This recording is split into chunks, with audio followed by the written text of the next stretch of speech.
I came to learn about this as an adult, as I learned more about my faith, and it explained a lot about what I was seeing in the factory and elsewhere. Which side are you on? Which side are you on? Clayton is from the Catholic Labor Network. He's the executive director. Clayton, welcome to the show. Thanks for joining us. Hi, good to see you. Thanks for having me. Yeah, absolutely. So start off by, just introducing yourself and your journey in the labor movement. Okay, my name is Clayton Sinyai, and my first contact with the labor movement, aside from family connections, my father was a factory mechanic in Bridgeport, Connecticut, and a member of the IUE, but personally, I first encountered the labor movement in Chicago when I was working in a rubber factory. One of my coworkers was sent up, it was a non-union shop, and one of my coworkers was sent up in the hopper of a large rubber compounding machine to clean it out with a solvent that he shouldn't have been using in a confined space. And the fella passed out, and an ambulance came, and OSHA came out and asked the fella all kinds of things about what was going on at the factory when he was in the hospital, and he told everything he knew. And the company was pretty mad about that afterward. And the fella, Marcelino Cervantes, decided that the place needed a union, and he connected with the laborers union, LIUNA, which is primarily construction laborers, but also represents a number of people in manufacturing and in the public sector. And they tried an organizing campaign, and I joined the organizing committee. We were not successful, but and I moved on from that work to carry mail at the post office for a while, and work for the railroad at the Chicago and Northwestern Railroad when it was still around for some time. And then I went back to school, and after finishing my education, was fortunate enough to land a job on staff at LIUNA. Oh. So did a lot of different things there, some communications, some politics, some organizing. But that's I am a member of LIUNA to this day. Currently, I'm actually employed at something at a nonprofit institution called the Center for Construction Research and Training. This is a nonprofit that the National Building Trades Union set up to do health and safety research for the construction industry. Okay, cool. That's awesome. Yeah, love to hear that. Our local LIUNA is a sponsor of the show, actually. Local 366 here in Huntsville and Sheffield. Fantastic. So, yeah. And so, how did your faith interact with your work in the labor movement? Has it always been, have you never really felt any contradictions in that? Did you, grow up Catholic and this was always kind of part of it? Or did you sort of, rediscover a faith?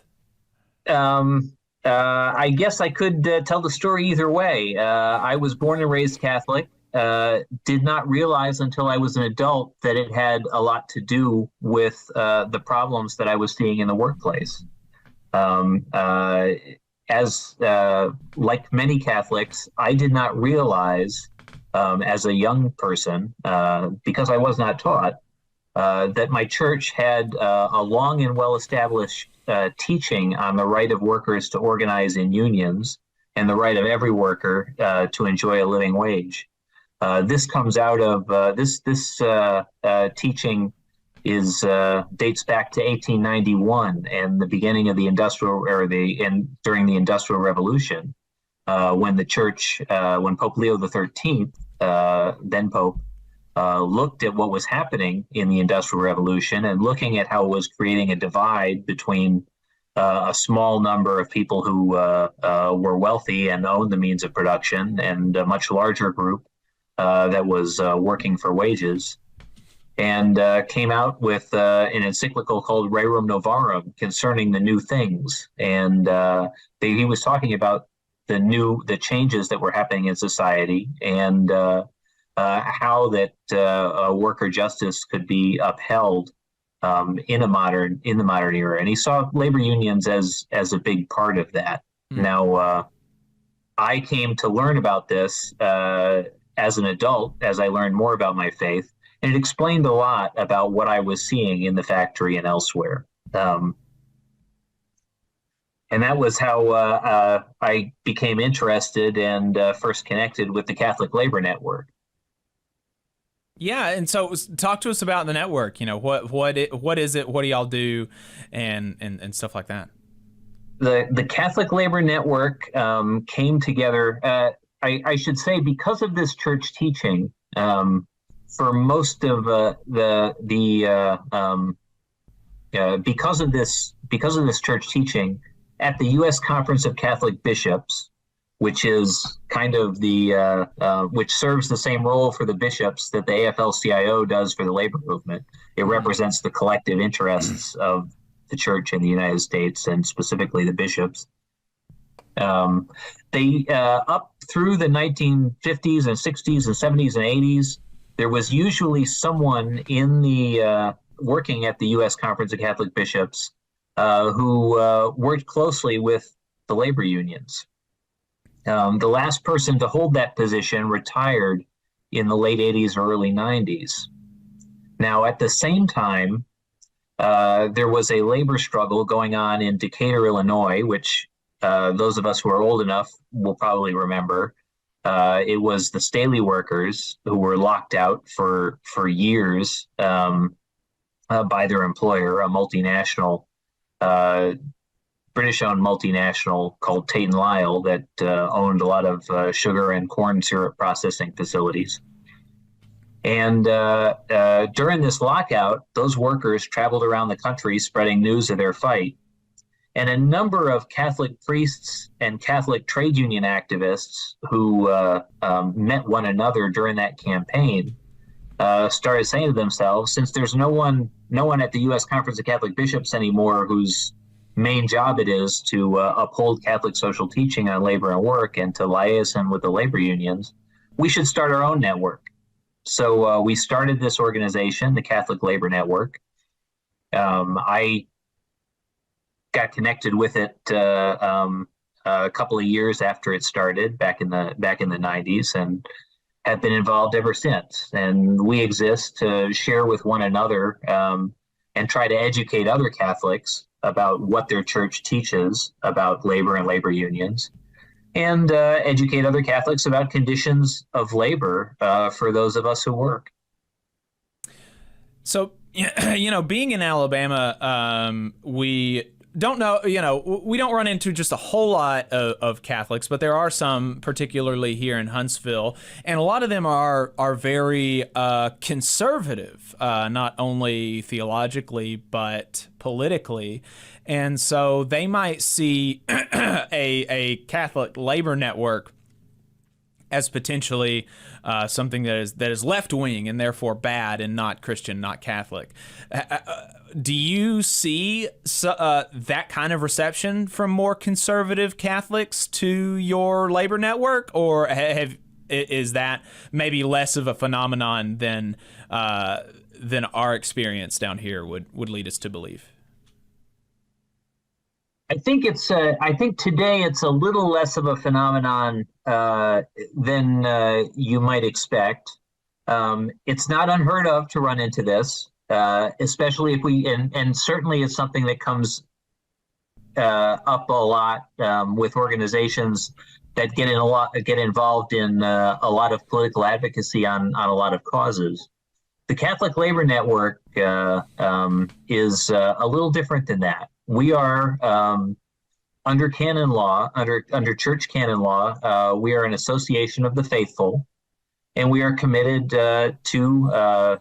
Our mission is promoting Catholic social teaching on labor and work, and we don't go outside of that particular function. And I find that opens a lot of doors with people who are, whether they're on the right or the left. A lot of the people who are conservative on social issues and have no use for the Democratic Party nonetheless have some sympathy with labor unions, and certainly when they learn that church teaching upholds labor unions, that becomes important. We're able to talk to some of these people in a way that progressive activists elsewhere may not be able to.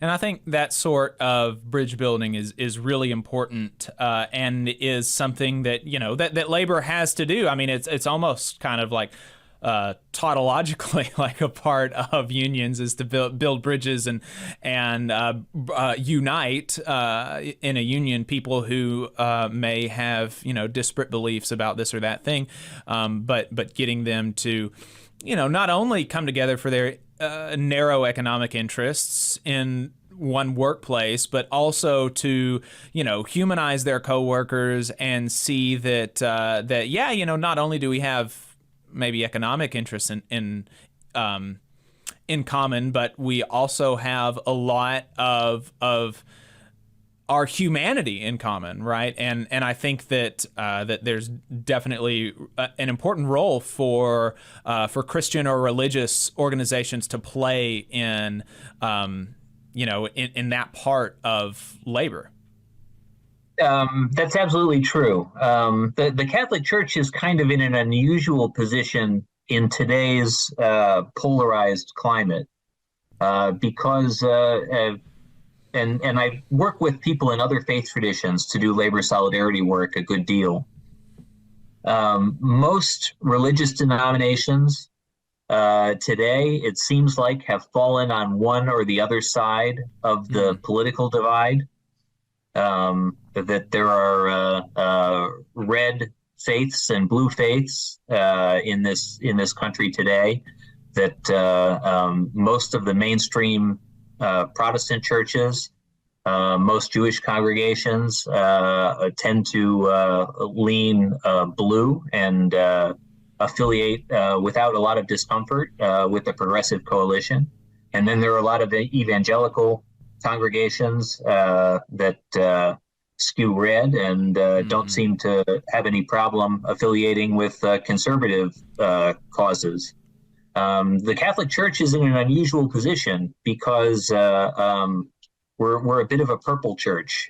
We have a very conservative set of teachings regarding sex and the family, conservative in today's political environment, I would say, and very left or progressive positions on the environment and the rights of workers and our obligations to the poor. And as Catholics, if you're trying to be faithful to the whole teaching of the church, you've got a challenge in this political environment. But again, we're able we try to speak to people on both sides of that divide from the perspective of their Catholic faith and what it actually teaches.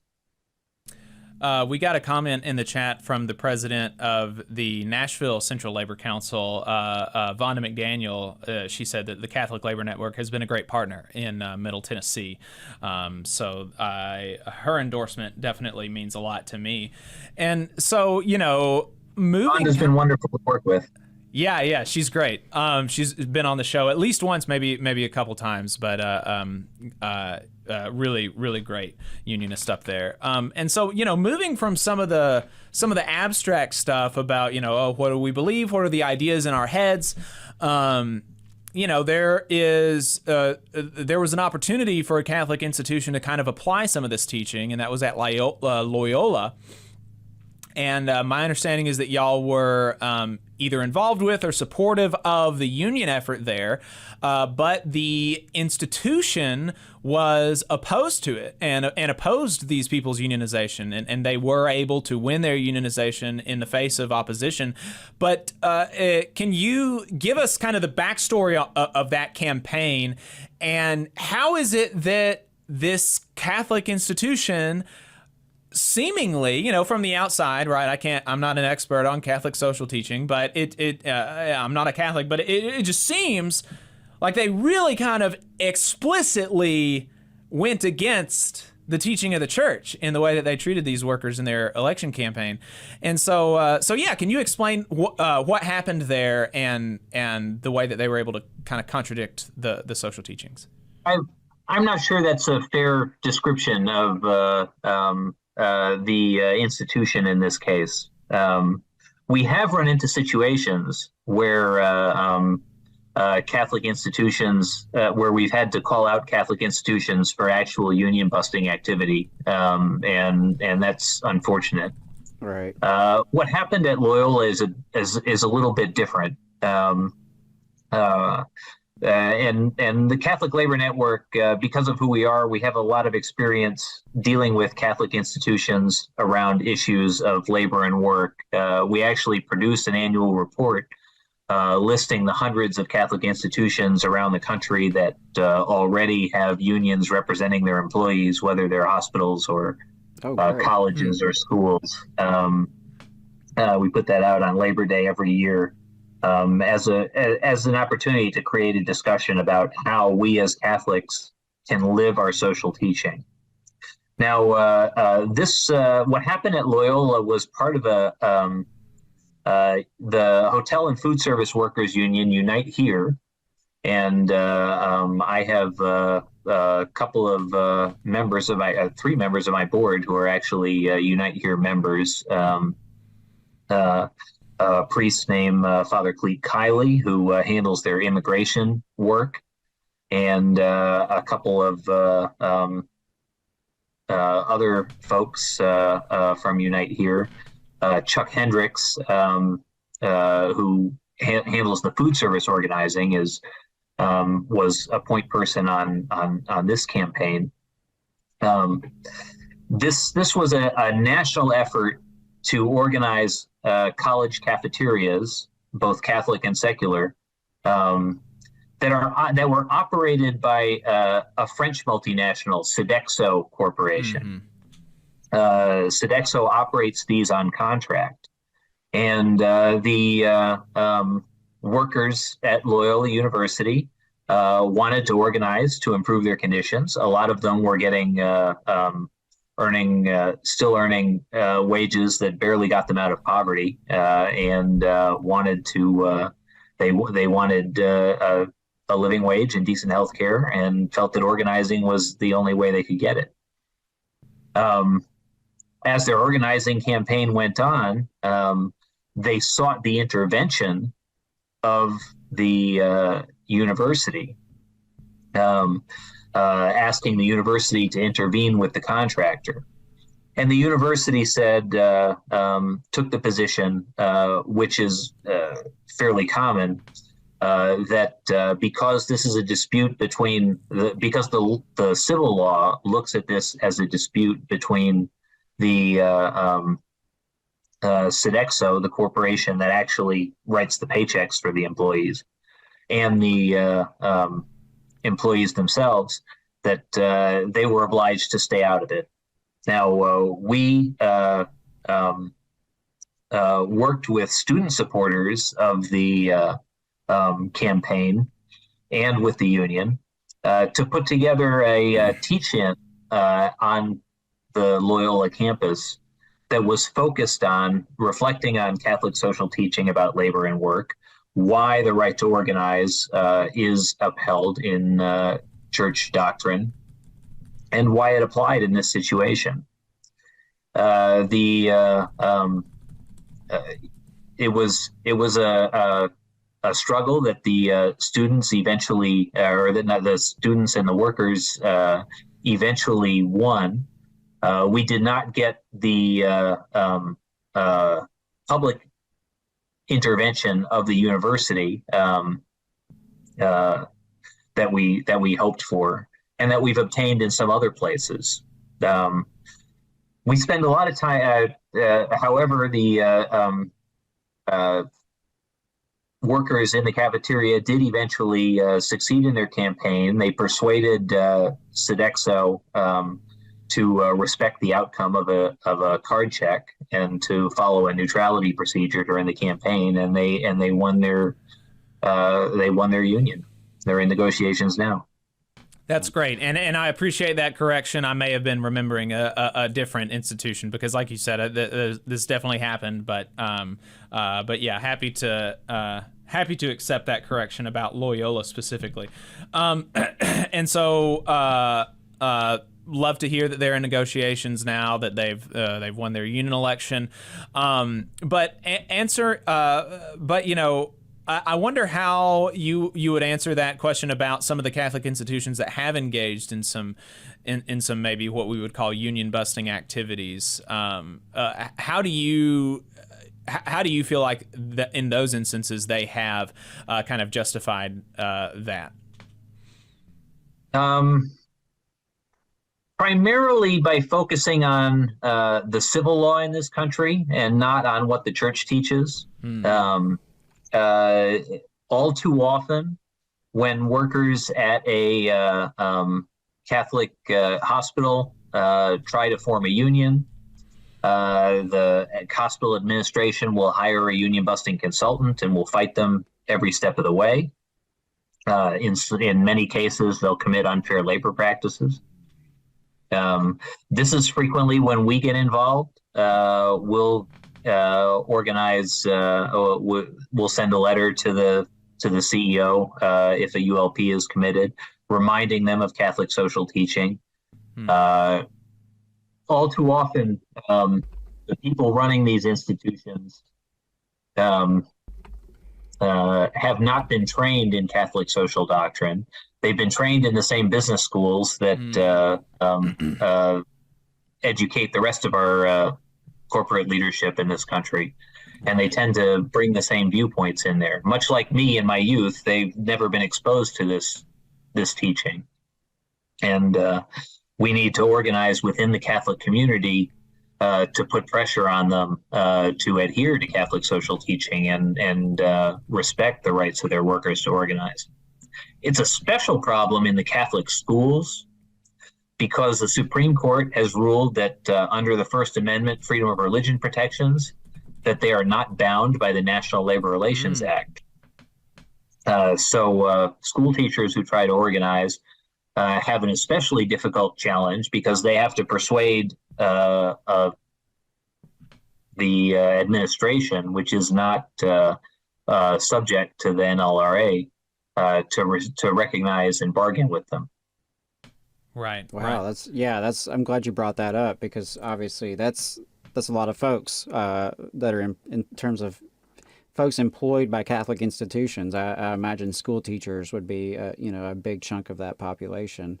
But something you mentioned that I wanted to just kind of highlight that I thought was really good is about the idea of organizing within your faith community. And I think that's something that's maybe not in popular consciousness very much, or maybe not something we talk about a lot in terms of the labor movement. But that sort of solidarity within your faith community and, building on those relationships that you already have, that's really important, right? It is. And it's especially the case, again, for us when we're dealing with institutions of our own faith.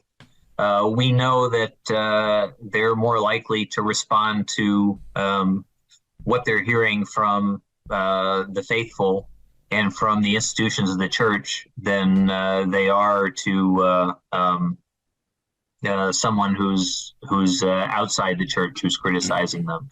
They can write off, the usual suspects, but they can't necessarily ignore something that's coming from the Catholic Labor Network or one of the priests who's affiliated with us. I should say at the same time that there are also examples on the other side of Catholic institutions that take their faith seriously and try to implement it. We are based at Georgetown University in Washington, D.C., at the Kalmanovitz Initiative for Labor and the Working Poor. Now, over the years, Georgetown University has adopted a series of policies on their labor practices based in Catholic social teaching. Again, they've often been pushed by the students to do this. But in the end, they've come up with what's really a model policy for any contractor who wants to serve the university. And this is, we're talking cleaning and food service contractors as well as any others. They are required to pay a living wage, which is set by the university. This is in the bid documents if you try to bid on a contract from the university. And you are required to respect the right of your employees to organize. And they have adopted the same position toward their own direct employees. So their adjunct faculty have successfully organized in a union, and so have their graduate students. So there are institutions that do take this seriously, and we try to encourage others to follow their example.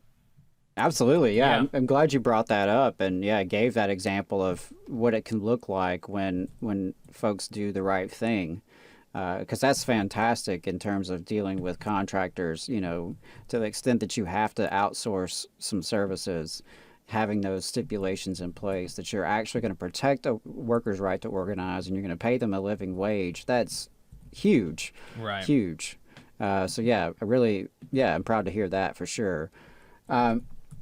As we kind of wrap things up, I wanted to ask if you had just sort of like a message of solidarity for folks who are not Catholic, for folks who aren't in that Catholic tradition, but are, concerned about the rights of labor and, the conditions that working people face.